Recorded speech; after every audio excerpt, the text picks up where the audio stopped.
اعوذ باللہ من الشیطان الرجیم بسم اللہ الرحمن الرحیم الحمدللہ رب العالمین والصلاة والسلام علی اشرف الانبیاء والمرسلین وعلی آلہ واصحابہ اجمعین اما بعد۔ سامعین و ناظرین، ہم نے سلام کے فضائل اور آداب پر پچھلی ایک نشست میں گفتگو کی تھی اور احادیث بیان کی تھیں حضرت امام بخاری کی کتاب الادب المفرد سے۔ آج کی نشست میں سلام ہی کے فضائل و آداب کے حوالے سے دوسری نشست میں حاضر خدمت ہیں اور امام بخاری ہی کی کتاب الادب المفرد سے روایات آپ کی سماعتوں کی نظر کی جائیں گی۔ طفیل بن ابی بن کعب بیان کرتے ہیں کہ وہ عبداللہ بن عمر کے پاس جایا کرتے تھے اور وہ انہیں ساتھ لے کر بازار چلے جاتے۔ جب ہم بازار میں جاتے تو عبداللہ بن عمر کسی ادنا آدمی، کسی بیوپاری اور کسی مسکین کے پاس نہیں پہنچتے کہ جسے سلام نہ کرتے، یعنی جس کے پاس سے بھی گزرتے، جہاں کہیں بھی ٹھہرتے تو اسے سلام ضرور کرتے، چاہے وہ کوئی بھی ہوتا۔ ایک دن ابن عمر کے پاس گیا تو وہ لے کر بازار چلے تو میں نے کہا کہ آپ بازار جا کر کیا کریں گے؟ نہ آپ کسی بیوپاری کے پاس کھڑے ہوتے ہیں، نہ کسی سامان کو پوچھتے ہیں، نہ کہیں قیمت لگاتے ہیں اور نہ کہیں بازار کی کسی مجلس میں بیٹھتے ہیں، یہیں ہمارے ساتھ بیٹھیے، باتیں کریں۔ تو اس پر عبداللہ نے مجھ سے کہا کہ ارے وارے میاں، توند والے، ان کی ذرا توند نکلی ہوئی تھی تو وارے میاں توند والے، ہم روز اس لیے جاتے ہیں کہ جو ملے اس کو سلام کریں اور بس۔ تو یہ بھی ایک طریقہ ہے کہ سلام کرنے کے لیے ذرا قریب بندہ بازار میں چلا جائے، لوگوں کے پاس چلا جائے، ایک دوسرے کو سلام کرے، سلام کرتا جائے، تو اس سے محبت پھیلے گی، سلام کا افشا ہوگا، محبت پھیلے گی اور ایک دوسرے کو چہرہ کرانے سے، زیارت کرانے سے، درشن دینے سے اور خاص کر سلام کرنے سے محبت میں اضافہ ہوتا ہے۔ یہ روایت پہلے گزر چکی ہے کہ اگر کوئی شخص مجلس میں آئے تو وہ سلام کرے۔ حضرت ابو ہریرہ کہتے ہیں کہ رسول کریم صلی اللہ علیہ وسلم نے فرمایا جب کوئی شخص مجلس میں آئے تو سلام کرے۔ جو کچھ لوگ آ کے خاموشی سے بیٹھ جاتے ہیں یہ درست طریقہ نہیں، اور جب واپس چلے تو سلام کرے، اور جب اٹھتا ہوا تب بھی سلام کرے، اور دوسرے آدمی کو سلام کرنے کا پہلے شخص سے زیادہ حق نہیں ہے۔ آگے یہ ہے کہ کسی مجلس سے اٹھتے ہوئے سلام کرنا، جیسا کہ اس روایت میں بھی گزرا، اور یہ روایت بھی جناب ابو ہریرہ سے ہے کہ رسول کریم صلی اللہ علیہ وسلم نے ارشاد فرمایا کہ جب کوئی شخص کسی مجلس میں آئے تو سلام کرے، اس کے بعد بیٹھے، مجلس کے برخاست ہونے سے پہلے اگر اسے اٹھنا ہو تو پھر سلام کرے۔ پہلا سلام دوسرے سے زیادہ اہم نہیں۔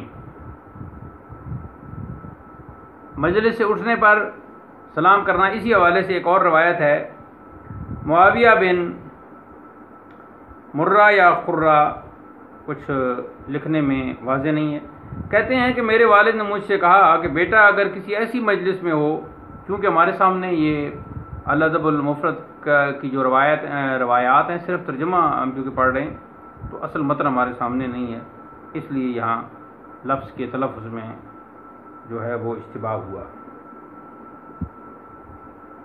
جو عربی جانتے ہیں اور متن ان کے پاس موجود ہے تو وہ متن میں ضرور دیکھ لیں۔ تو انہوں نے مجھ سے کہا کہ بیٹا اگر کسی ایسی مجلس میں ہو جس کے خیر کی امید ہو اور تمہیں کسی ضرورت سے جلدی آنا پڑے تو پھر کہو السلام علیکم، اس طرح تم اس خیر میں شریک ہو جاؤ گے جو اہل مجلس کے لیے ہوگا۔ اور جو لوگ ایک جگہ بیٹھیں پھر متفرق ہو جائیں، یعنی آگے پیچھے ہو جائیں، اور اس مجلس میں اللہ کا ذکر نہ ہو تو گویا یہ لوگ ایک مردہ گدے پر سے منتشر ہوئے، یعنی کم از کم اللہ کا ذکر، یعنی السلام تو اللہ تعالیٰ کا اس میں گرامی ہے، تو کم از کم السلام علیکم کہنے سے اللہ کا ذکر تو ہو جائے گا۔ اسی ضمن میں اسی باب میں ابو مریم بیان کرتے ہیں کہ انہوں نے حضرت ابو ہریرہ کو یہ کہتے ہوئے سنا ہے کہ جو شخص اپنے بھائی سے ملے تو وہ اسے سلام کرے، یعنی خاموشی سے ملاقات کرنا، صرف ہاتھ ملانا، صرف مصافحہ کرنا یہ درست نہیں۔ اگر ایک درخت یا ایک دیوار کی آڑ کے بعد دوبارہ ملے تو پھر سلام کرے، یعنی سلام کیا اور درمیان میں کوئی دیوار آ گئی، تھوڑا سا پرے ہو گیا، پھر آمنا سامنا ہوا تو پھر سلام کرے۔ اس سے کثرت سے سلام کرنا. تو میں بھی یہی میرا طریقہ کار ہے کہ میں جہاں میری نشست ہوتی ہے تو وہاں جتنی بار جو آئے وہ ضرور سلام کرے. تو وہ اسی روایت کے مطابق ہے. حضرت انس بن مالک بیان کرتے ہیں کہ نبی کریم صلی اللہ علیہ وسلم کے اصحاب کا یہ طریقہ تھا کہ سامنے درخت آ گیا، کچھ لوگ ادھر سے اور کچھ لوگ ادھر سے گزرے، پھر ملے تو ایک دوسرے کو سلام کیا. مصافحہ کے لیے ہاتھ میں خوشبو لگانا. ثابت البنانی بیان کرتے ہیں کہ حضرت انس ہر صبح اپنے ہاتھ میں مصافحہ کے لیے خوشبو کا تیل لگاتے تھے، یعنی جس سے پھر اس کا فائدہ یہ تھا کہ میں جس سے مصافحہ کروں، جس کو بھی ہاتھ ملاؤں تو اسے خوشبو آئے اور اس سے پھر ایک اچھا منظر ہوگا اور کسی قسم کی ملنے والے کو کوئی کراہیت نہیں ہوگی.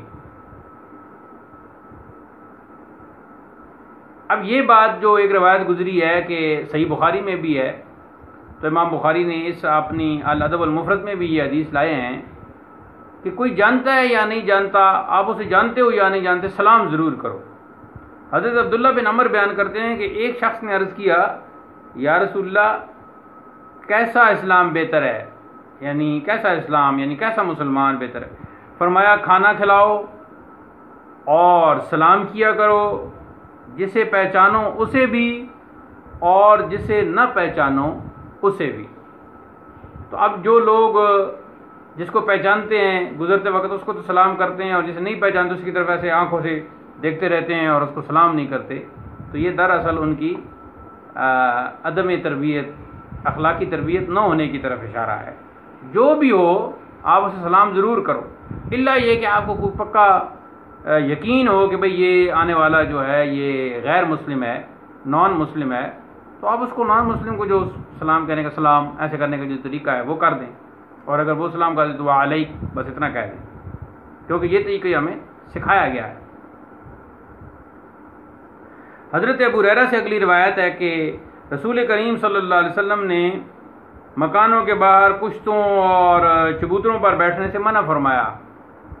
لوگوں نے عرض کیا کہ ہم سے یہ کہاں ممکن ہے کہ ہم یہاں نہ بیٹھیں، گھر سے نکلنا پڑتا ہے، بیٹھنا پڑتا ہے.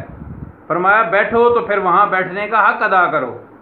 لوگوں نے عرض کیا کہ اس کا حق کیا ہے؟ فرمایا نظریں نیچی رکھنا، مسافر کو راستہ بتانا، چھینکنے والے کو جواب دینا، اور یعنی جب وہ کہے الحمدللہ تو اس کا جواب دینا، یرحمک اللہ کہنا، اور سلام کا جواب دینا. تو اگر وہاں بیٹھتے ہو تو پھر جو یہاں سے گزرے گا اس کی حاجت براری بھی تم نے کرنی ہوگی، اور اگر غیر محرم عورتیں گزر رہی ہیں تو نظر نیچی رکھنی ہوگی، نگاہ نیچی رکھنی ہوگی.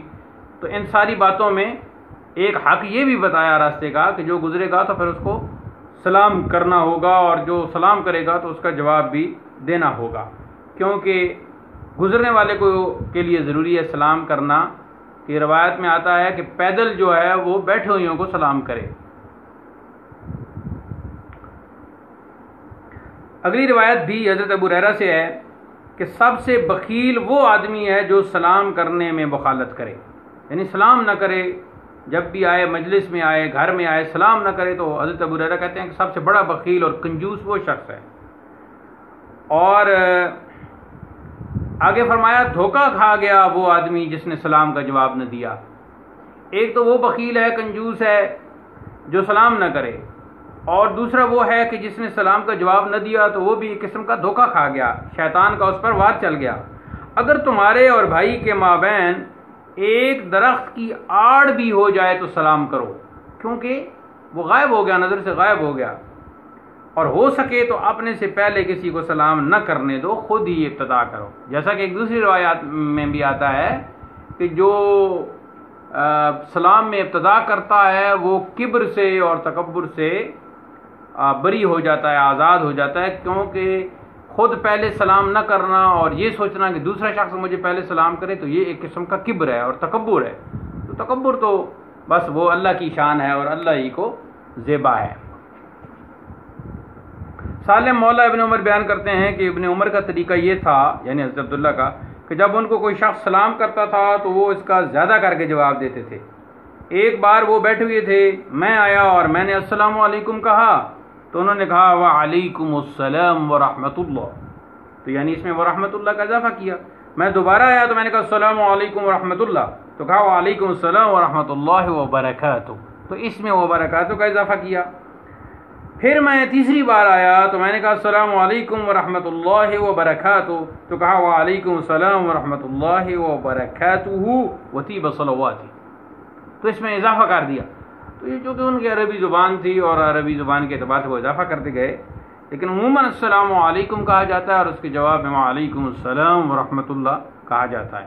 اگر کوئی وعلیکم السلام ہی کہہ دے اور ورحمۃ اللہ نہ کہے تو کوئی بات نہیں، سلام کا جواب ہو گیا۔ اگلی روایت حضرت عبداللہ بن عمر بن العاص سے ہے کہ شراب پینے والے کو سلام نہ کیا کرو۔ تو اس میں کچھ ایسے بھی ہیں کہ جن کو سلام نہیں کرنا چاہیے، تو اس میں یہ آ گیا کہ شراب پینے والے کو سلام نہ کیا کرو۔ قتادہ حسن سے روایت کرتے ہیں کہ انہوں نے کہا کہ تمہارے اور فاسق کے مابین کوئی احترام نہیں ہے۔ ابو زریع کہتے ہیں کہ علی بن عبداللہ اس کو شطرنج کو مکروہ سمجھتے تھے کہ شطرنج کھیلنے والے کو سلام نہ کرو، یہ بھی ایک جوا ہے۔ تو مطلب یہ ہے کہ جو کوئی غلط کام کر رہا ہے اور برا کام کر رہا ہے، نشہ پی رہا ہے، تو یہاں چونکہ میں نے خود اپنی ان گناہ گار آنکھوں سے بعض لوگوں کو دیکھا ہے کہ وہ نشہ کر رہے ہوتے ہیں اور کوئی وہ پاؤڈر پی رہا ہے اور پاؤڈر جو ہے وہ بیٹھا ہوا ہے، اور میں حیران ہوتا ہوں بس۔ اور ان کے لیے تو کوئی نہیں، وہ تو بڑی ایک خاص جو ہے یوں سمجھے کہ وہ اللہ کا ولی ہے اور ایک خاص کام میں لگا ہوا اور اتنے اہتمام کے ساتھ، اور بالکل خاموش ہے، کسی قسم کی گفتگو نہیں کر رہا، اور پوری توجہ من الالف الی الیاء اے ٹو زیڈ آپ نے اس نشہ کی طرف ہے۔ اگر ایسی توجہ اگر بندے کو نماز میں حاصل ہو تو کیا ہی بات ہو، کیونکہ میں نے اپنی آنکھوں سے ایسے لوگ دیکھے۔ ایک دفعہ میں صبح کی نماز سے پہلے چونکہ اندھیرا ہوتا ہے تو میں باہر نکلا، بازار میں مارکیٹ کی طرف نکلا، گھر کے پاس جو ہماری مارکیٹ ہے، تو ادھر ایک برآمدے میں ایک شخص کو میں نے دیکھا تو چادر لپیٹ کے وہاں بیٹھا ہوا تھا۔ تو پہلے میرے ذہن میں یہ آیا کہ شاید یہاں یہ رفع حاجت کے لیے بیٹھا ہے۔ پھر میں نے کہا برآمدے میں فرش کے اوپر دکان کے سامنے، یہاں تو رفع حاجت کے لیے یہ نہیں بیٹھا ہوگا۔ تو اسی دوران وہ سامنے چونکہ حجام کی دکان تھی تو وہ بھی ذرا جلدی نماز تو اندھیرے میں وہ اپنی دکان کھول دیتا تھا، تو اتنے میں وہ حجام نکلا تو میں نے اس حجام سے پوچھا کہ وہ اس حجام کے پاس پہلے میں جاتا تھا لیکن اب میں اس حجام کے پاس نہیں جاتا، اب ایک اور حاجی صاحب ہیں ہمارے مہربان، اللہ تعالیٰ انہیں سلامت رکھے اور خوش رکھے۔ تو اس سے میں نے پوچھا کہ یہ کون ہے، کیا کر رہا ہے، وہ رفع حاجت کے لیے تو نہیں بیٹھا۔ تو وہ تو چونکہ روز دیکھتے رہتا تھا تو اسے بہت غصہ آیا، تو میری اس کو نشہ کر رہا ہوں۔ تو اس وقت مجھے سمجھ آئی کہ یہ نشوئی جو ہیں نشہ کرنے والے یہ کتنے عجیب ہیں اور کیسے یعنی اندھیرے میں اور بڑی اہتمام کے ساتھ بیٹھے ہیں اور پوری توجہ۔ تو اب اس کو میں کیا کرتا، السلام علیکم جناب۔ تو اگر میں سلام کر دیتا تو حرج بھی نہیں تھی، لیکن اس نیت سے بھی سلام کر دینا چاہیے کہ اللہ تعالیٰ اس پر سلامتی اتارے اور اس کو اس برے فعل سے بچائے۔ لیکن یہ بزرگوں کا یہاں یہ طریقہ بیان کیا جا رہا ہے کہ وہ جو برے کام میں مصروف ہے تو اس کو سلام نہیں کرتے تھے کہ کیا اب ان کو سلام کیا جائے۔ اب اس میں آپ ذرا تھوڑا سا بیٹھو، میں بس ابھی یہ گفتگو ہماری ختم ہونے والی ہے، بلکہ آپ یہ رسالہ جو ہے اس کا مطالعہ کرو۔ تو حضرت علی ابن ابی طالب کہتے ہیں کہ رسول کریم صلی اللہ علیہ وسلم کچھ لوگوں کے پاس گئے تو ان میں ایک شخص رنگین غازہ لگائے ہوئے تھا، تو آپ نے ان لوگوں کو دیکھا، انہیں سلام کیا اور اس شخص کی طرف سے منہ پھیر لیا۔ اس شخص نے کہا کہ آپ نے میری طرف سے کیوں منہ پھیر لیا؟ فرمایا اس کی آنکھوں کے مابین ایک انگارہ ہے۔ تو وہ تو چونکہ آپ صلی اللہ علیہ وسلم اپنے اچھا یہاں کچھ لوگ جو اپنے آپ کو حاجی صاحب کہلواتے ہیں اور کچھ مختلف القاب ہوتے ہیں، تو بجائے اس کی کہ وہ خود سلام کریں اس انتظار میں ہوتے ہیں کہ جناب ہمیں کوئی سلام کرو، ہم تو حاجی صاحب ہیں جناب اور ہم بڑے ہیں، تو کوئی دوسرا آ کر ہمیں سلام کرے۔ تو یہ بڑا ایک عجیب بات ہے، ایسے نہیں کرنا چاہیے۔ میں نے حضرت انس رضی اللہ تعالیٰ عنہ کی پہلی بھی روایت ذکر کی ہے کہ وہ کہتے ہیں کہ آپ صلی اللہ علیہ وسلم جب باہر نکلتے تو چھوٹے بچوں کو بھی سلام کرتے تھے۔ تو خیر اس روایت میں سلام آپ نے بہرحال کیا، لیکن تو جو وہ شخص تھا جو ذرا ایک قسم کا غیر شرعی اس نے کام کیا ہوتا تو اس کی طرف آپ نے اس کی طرف سے منہ پھیر لیا۔ تو مطلب یہ ہے کہ جو کھلم کھلا کوئی ایسا ارتکاب کر رہا ہے تو پھر آپ نے اس کو سلام نہ کیا۔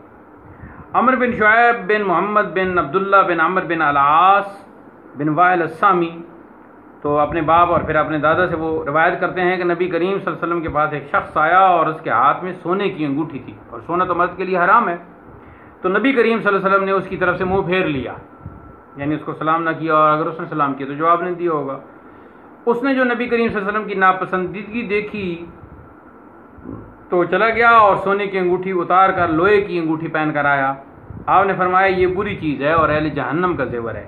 وہ واپس گیا اور اسے پھینک کر چاندی کی انگوٹھی پہن کر آیا، اس پر آپ چپ رہے۔ تو گویا چاندی کی انگوٹھی پہننا جو ہے وہ درست ہے۔ تو مطلب یہ تھا کہ یہاں اس کو سلام کرنا یا اس کے وہ آپ نے اس کی طرف توجہ ہی نہ کی، اس لیے کہ وہ ایک حرام کام کا ارتکاب کر رہا تھا۔ حضرت ابو سعید سے مروی ہے کہ بحرین کا ایک شخص رسول اللہ صلی اللہ علیہ وسلم کی خدمت میں آیا، ہاتھ میں سونے کی انگوٹھی تھی اور بدن پر ریشم کا جبہ، تو ریشم کا کپڑا پہننا بھی مردوں کے لیے حرام ہے۔ تو اس نے آ کر سلام کیا تو آپ نے سلام کا جواب نہیں دیا، کیونکہ وہ صاف اس نے حرام کا ارتکاب کیا ہوا تھا، اور آپ صلی اللہ علیہ وسلم تو شارع ہیں، تو شارع کیسے اس ایک حرام کے مرتکب کو سلام کا جواب دے سکتے۔ وہ شخص غمگین واپس ہوا، اس نے اپنی بیوی سے شکایت کی تو اس نے کہا شاید تمہارا جبہ اور انگوٹھی رسول کریم صلی اللہ علیہ وسلم کو ناگوار ہوئی ہے، ان کو اتار کر پھر جاؤ۔ اس نے ایسا ہی کیا تو آپ نے پھر اس کے سلام کا جواب دیا۔ جب دوبارہ اس نے سلام کیا تو آپ نے سلام کا جواب دیا۔ تو اس نے عرض کیا کہ ابھی میں آپ کے پاس حاضر ہوا تھا تو آپ نے تو بے التفاتی فرمائی تھی، تو آپ نے فرمایا تمہارے ہاتھ میں آگ کا ایک انگارہ تھا، یعنی اس سونے کی انگوٹھی کو آپ نے انگارہ فرمایا۔ اس نے کہا تب تو میں بہت سے انگارے لے کر آیا تھا۔ آپ نے فرمایا ہاں تم لائے تو تھے، مقام حرہ کے سنگریزوں سے بھی زیادہ کسی کے پاس مال و دولت ہو، تو کیا یہ سب حیات دنیا کی چیزیں تو ہیں، دنیا کی زندگی گزارنے کے لیے؟ تو اس نے عرض کیا کہ کس چیز کی انگوٹھی پھر بنائیں، چاندی، کانسی یا لوہے کا ایک چھلا؟ تو یہ روایت یہاں حضرت یہ آخری روایت امام بخاری نے سلام کے حوالے سے کی ہے۔ تو آخری باب جو ان کا تھا اس میں یہ تھا کہ جو حرام کا مرتکب ہے اس کو سلام نہ کیے جائے، لیکن اگر کسی نے سلام کر دیا تو اس میں حرج بھی نہیں، لیکن سلام نہ کرنے سے گویا آپ اس سے ایک نفرت کا اظہار کریں گے، اور نفرت کا اظہار جب آپ کسی سے کریں گے تو وہ آپ کی طرف مکمل متوجہ ہوگا، اور اگر وہ اچھا ہوا تو وہ پوچھے گا کہ آپ کیوں میری طرف آپ کی توجہ نہیں ہے، یا کیوں بے توجہی کا اور بے التفاتی کا مجھے شکار جو ہے وہ آپ نے بنایا ہوا ہے۔ تو اللہ تعالی ہمیں ان حدیث پر عمل پیرا ہونے کی توفیق مرحمت فرمائے، اور سلام کو پھیلانے کی توفیق مرحمت فرمائے۔ سلام سے یہ ایک معاشرتی عمل ہے، سوسائٹی میں، سماج میں ایک خوبصورتی پیدا ہوتی ہے، ایک محبت کا اظہار ہوتا ہے، اور پھر یہ چونکہ السلام اللہ تعالیٰ کا اسم گرامی ہے تو اس کا بھی اللہ تعالیٰ کا بھی یوں ذکر ہوتا ہے، اور اس کی یوں حمد بھی بیان ہوتی ہے، اور اس کی حمد اور اس کا شکر تو ہر وقت لازم و ضروری ہے۔